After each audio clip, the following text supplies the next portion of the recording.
நான் கேட்கிற கேள்விக்கு நீங்க பதில் சொல்லணும். ஏன் நீங்க இப்படி ஒரு கோழையாவே இருக்கீங்க? சார், நினைச்ச அப்பா அம்மாவுக்கு நான் பிறக்கல, கிடைச்ச அப்பா அம்மாவுக்கு தான் பிறந்தேன். கிடைச்ச அப்பா அம்மாவுக்கு பிறந்ததுனால நினைச்ச குழந்தை பருவம் கிடைக்கல, கிடைச்ச குழந்தை பருவம் தான் கிடைச்சது. கிடைச்ச குழந்தை பருவம் கிடைச்சதுனால நினைச்ச பள்ளிக்கூடத்துல படிக்கல, கிடைச்ச பள்ளிக்கூடத்துல தான் படிச்சேன். கிடைச்ச பள்ளிக்கூடத்துல படிச்சதுனால நினைச்ச உத்தியோகம் கிடைக்கல, கிடைச்ச உத்தியோகம் தான் கிடைச்சது.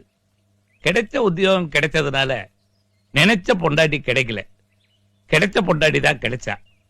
அதுக்கப்புறம் என்னால எப்படி சார் வீரனா இருக்க முடியும்? வடிவேலு, இவர் சொன்னது ஏதாவது புரிஞ்சுதா? நினைச்ச மனுஷனை நீங்க கொண்டு உட்கார வைக்கல, கிடைச்ச மனுஷனை தான் உட்கார வச்சிருக்கீங்க. கிடைச்ச மனுஷனை உட்கார வச்சதுனால நீங்க நினைச்சபடி அவரால் பேச முடியாது. அவருக்கு கிடைச்சபடி தான் பேசுவாரு. நீங்க பொறுத்து தான் ஆகணும். ஆமை கரெக்ட் மிஸ்டர் நீலகண்டன்?